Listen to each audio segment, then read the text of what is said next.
इसलिए यहाँ पर सबसे ज्यादा मैंने पहले ही आपको बता दिया। हाँ वही तो बात तो वही हुई है ना। अभी हम आपको पानी में आग भी लगा के दिखाते हैं। ये मुहावरा सिद्ध हो गया है यहाँ पर, पानी में आग लगाना।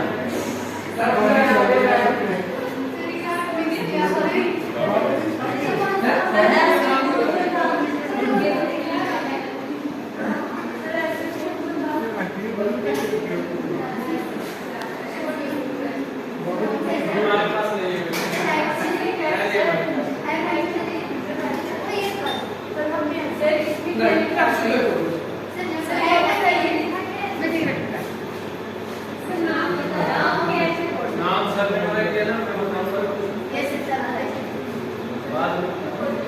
सही बता रहे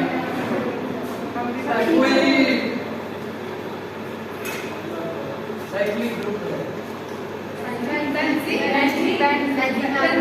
आपका कौन में लग गया?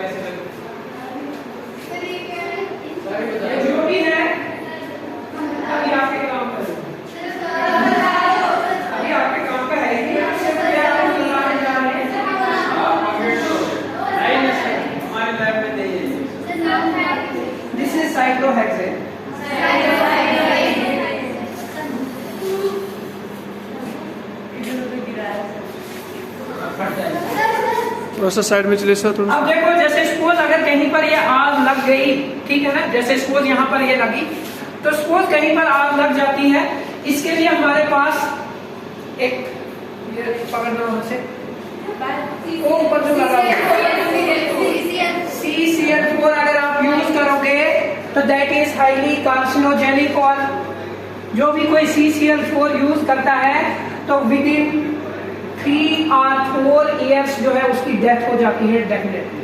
CCl4 का यूज नहीं किया जाता है। वो ऊपर जो लगा हुआ है दीवार के साथ फायर एक्सटिंग्विशर।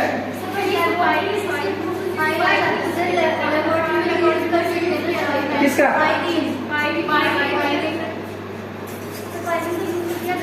कौन सा? हाँ वो यूज कर सकते हैं। अब देखो जैसे सपोज अगर कहीं पर भी आग लगती है, इसमें क्या होता है, इसमें हमारे पास सोडियम बाइकार्बोनेट होता है, यानी सोडा जो हम घरों में यूज करते हैं चाय डालने के लिए, और साथ में इसमें एक ट्यूब लगी होती है जिसमें सल्फ्यूरिक एसिड होता है या कोई और एसिड। तो उसमें वो शीशे की ट्यूब के अंदर होता है। जैसे ही हम इसको ये निकाल देते हैं और इसको ऐसे दबाएंगे तो वो शीशे की ट्यूब फट जाएगी और यहाँ से कार्बन डाइऑक्साइड गैस रिलीज हो जाएगी, ठीक है ना। वो इस आग को क्या करेगी? बुझा देगी, ठीक है ना। तो इसको हम यूज नहीं करेंगे क्योंकि वन टाइम ये यूज होता है, जब कहीं पर इमरजेंसी होती है तभी हम इसको यूज कर पाते हैं। इसके अलावा आजकल और ज्यादा मॉडिफिकेशन हो गई है। अब हमें इसको बार बार यूज करने की जरूरत नहीं है। फायरबॉल तो जहां पर हमें लगता है कि हाँ जी कोई खतरा है, तो इसमें हमने ऑलरेडी जैसे यहाँ पर है, यहाँ पर लगा हुआ है, अंदर लैब में अभी आपको ले जाएंगे स्टोर में, तो वहां पर हमने ऑलरेडी कई जगह पर ये ऑटो फायर ऑफ, ठीक है ना, AFO, ठीक है ना, ऑटो फायर ऑफ। यानी इसमें क्या होता है, जैसे ये थोड़ा सा गर्म होता है ये ब्लास्ट हो जाता है, ठीक है ना। जैसे ही गर्मी लगेगी ये ब्लास्ट हो जाएगा, और ब्लास्ट होने की वजह से इससे क्या निकलेगी, वो गैसेस भी निकलेगी और सोडियम बाइकार्बोनेट भी निकलेगा, जो हीट करने पे कार्बन डाइऑक्साइड रिलीज करेगा और हमारी आग ऑटोमेटिकली बुझ जाएगी।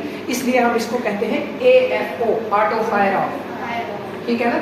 तो ये सबसे पहले जब लैब के अंदर आते हैं तो 2 दिन हम सिर्फ कौन से ये करवाते हैं, लैब सेफ्टी रूल, ठीक है ना। तो जैसे मैंने अभी आपको बताया, उसके बाद दूसरी चीज होती है, जैसे ही जब हम काम करते हैं, जैसे नाइट्रोजन से नाइट्रेशन वगैरह जो चीजें करते हैं, उस वक्त जो फ्यूम्स निकलते हैं, जैसे केमिकल होता है हमारे पास जिसको हम कहते हैं ब्रोमीन, ठीक है ना, एटॉमिक नंबर 35 है, एक लिक्विड होता है हमारे पास यहाँ पर है। उस ब्रोमीन को अगर आप जैसे जब एक्सपेरिमेंट करते हैं, तो जब आप किसी ग्लास ट्यूब वगैरह में रख देते हैं, उसके ऊपर अगर आपके हाथ लगता है, ठीक है ना, तो within no time means कि 15, 20, 25 मिनट के बाद आपका पूरा बोझ जो होगा वो पिघल जाएगा, ठीक है ना, और वहां से वो गैसेस निकलना शुरू हो जाए, पता ही नहीं चलेगा, आपको लगेगी भी नहीं, और वो केमिकल सारा का सारा आपके बोझ को पिघला देगा। अब ऐसे केमिकल्स अगर हम सूंघेंगे, ठीक है ना, तो हमारा अंदर का जो ट्रैकिया है, जो लंग्स है, वो सारे के सारे क्या होते हैं, डैमेज, और इंसान की डेथ विदिन नो टाइम।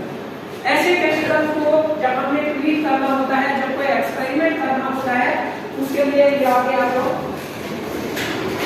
ये वाला एक गैजेट होता है जिसको हम कहते हैं ट्यूब हुड। इस ट्यूब हुड में सारे के सारे लगे हुए होते हैं, यानी एडवांस वगैरह, ठीक है ना। तो इसी में हमको सारा पैकेट, देखो जैसे जो भी कोई दिया हुआ है, तो यहाँ पे देखो कितना डैमेज इसमें दिया हुआ है, ठीक है। तो इस तरीके से हम इसके अंदर जो जितने भी हमारे पास जो खतरनाक केमिकल्स होते हैं, उसको हम इसके अंदर करते हैं। This is called as fume hood. जब हमने इसको हीट करना होता है तो इसको बंद कर देंगे, ठीक है। तो इस तरह से हम वो वाले प्रैक्टिकल फ्यूम हुड के अंदर करते हैं, ठीक है। तो ये भी एक सेफ्टी में आ जाता है। उसके बाद ये टेबल तो हम यूज नहीं करते हैं, हमें अब थोड़ा सा दिक्कत है यहाँ पर क्लासरूम की वजह से, इसलिए हमने यहाँ पर रखे हैं।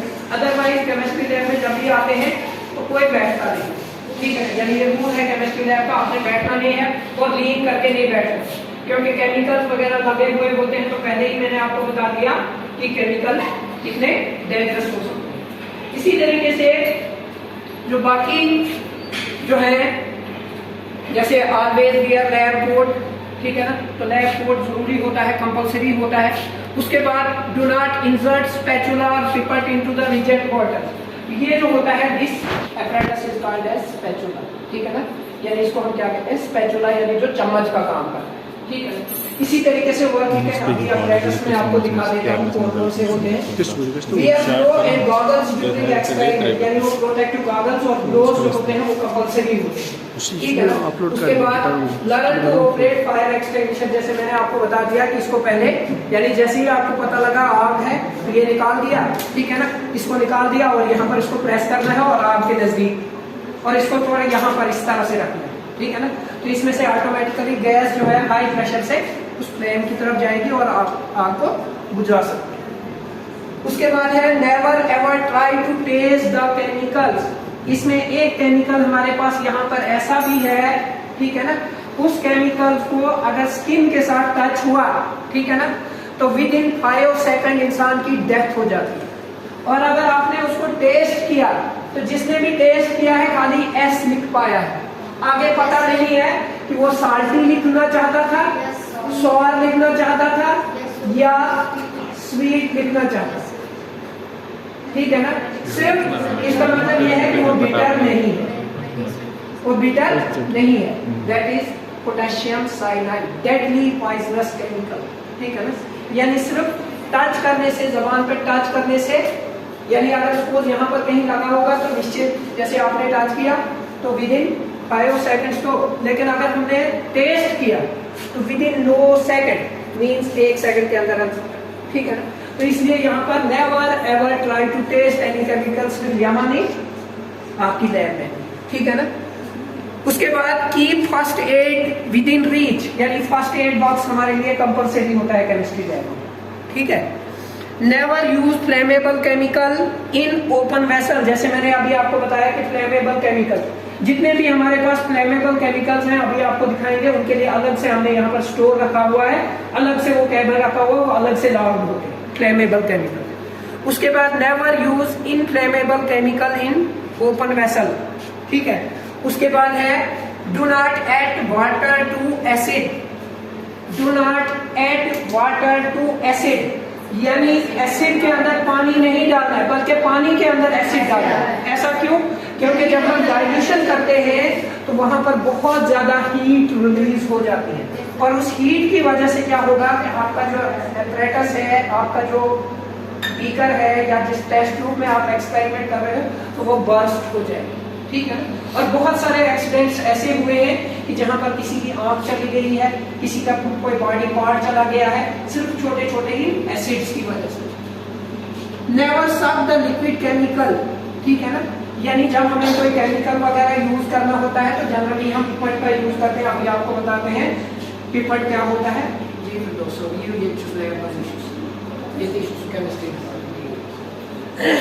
तो हमने उसके लिए जो होता है पिपेट बल्ब होता है, उससे हमने उसको सक करना। उसके बाद keep your face away from reaction vessel, यानी जब भी कोई एक्सपेरिमेंट करना है कम से कम अपना चेहरा तो बचाना, ठीक है। बाई द वे अगर कोई एक्सीडेंट होता है तो चेहरा बच जाएगा। Turn the test tube away to avoid experiment. जब हम एक्सपेरिमेंट करते हैं जैसे सेमेस्टर 1 से लेकर 6 तक यहाँ पर है, वो सारे के सारे ये जो होते हैं प्रैक्टिकल, उसमें हम टेस्ट ट्यूब, बीकर्स वगैरह का हर एक एक्सपेरिमेंट में यूज करते हैं, चाहे वो फिजिकल केमिस्ट्री का हो, इनऑर्गेनिक केमिस्ट्री का हो या ऑर्गेनिक केमिस्ट्री का।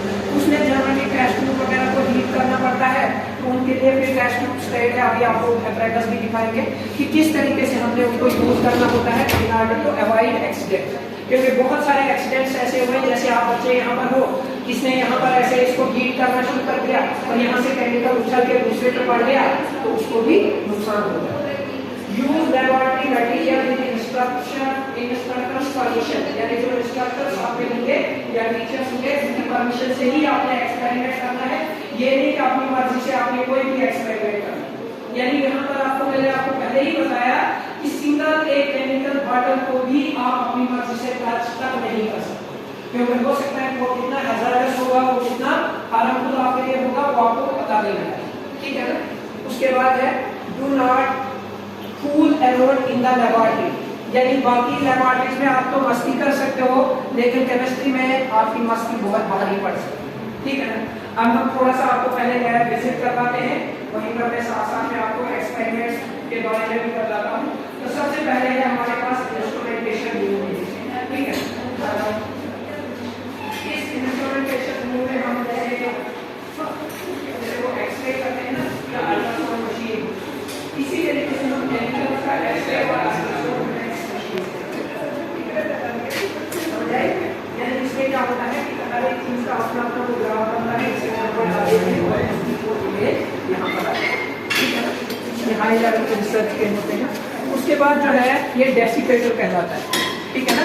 इसमें किसी भी चीज को अगर हमने ड्राई करना हो, ठीक है ना, उसके लिए हम इसमें कैल्शियम कार्बोनेट का यूज करते हैं, ठीक है ना, या कैल्शियम क्लोराइड का यूज करते हैं, सॉरी। तो उसमें फिर हम वो केमिकल होता है वो पानी को सोख लेता है और उसकी वजह से वो केमिकल ड्राई हो जाता है। अब इसी तरीके से जैसे आपने पढ़ा होगा राइबोसोम के बारे में, 70S और 80S, ठीक है ना। वो 70S और 80S क्या होता है? एक्चुअली क्या होता है कि जब राइबोसोम जो होते हैं जब सेल से निकाले जाते हैं तो उसको यानी जो वो होता है उसको सेंट्रीफ्यूज के अंदर डालते हैं, और वो सेंट्रीफ्यूज के अंदर जो होता है जब डालते हैं तो सेंट्रीफ्यूज घूमता है, और वही ये मशीन होती है, this is called as centrifuge. ये होती है सेंट्रीफ्यूज मशीन।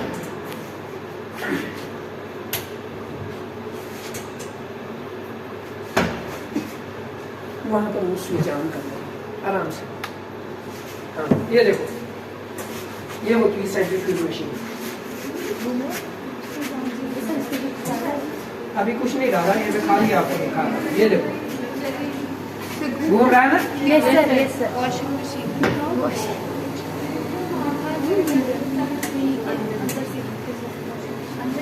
अंदर देखा ना।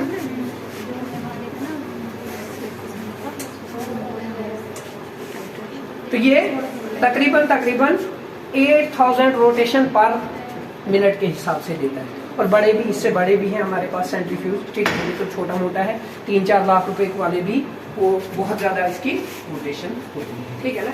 तो इससे हम वो क्या करते हैं, सेंट्रीफ्यूगेशन करते हैं, ठीक है।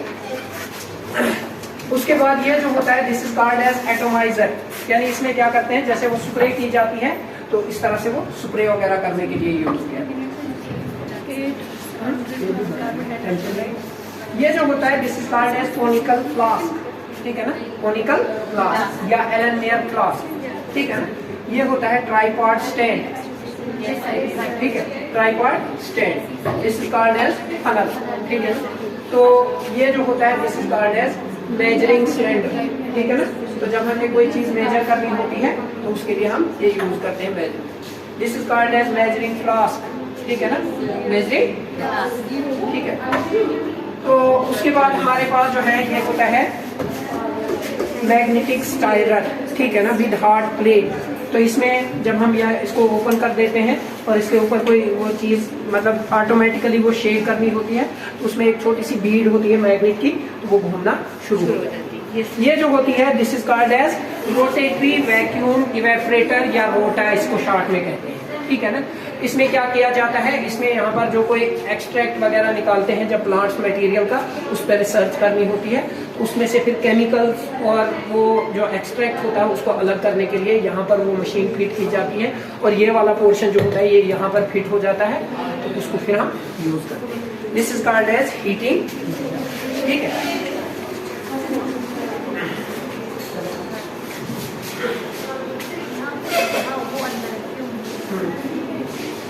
इसमें ज्यादा हम एक दो तीन एक साथ कर सकते हैं, उसमें एक है अकेला। ये हम यहाँ पर वो वाले केमिकल वो हीट करते हैं जिनसे कोई नुकसान नहीं, ठीक है, जिनसे उतना कोई नुकसान नहीं है। जी जी जी जी। ये ऐसा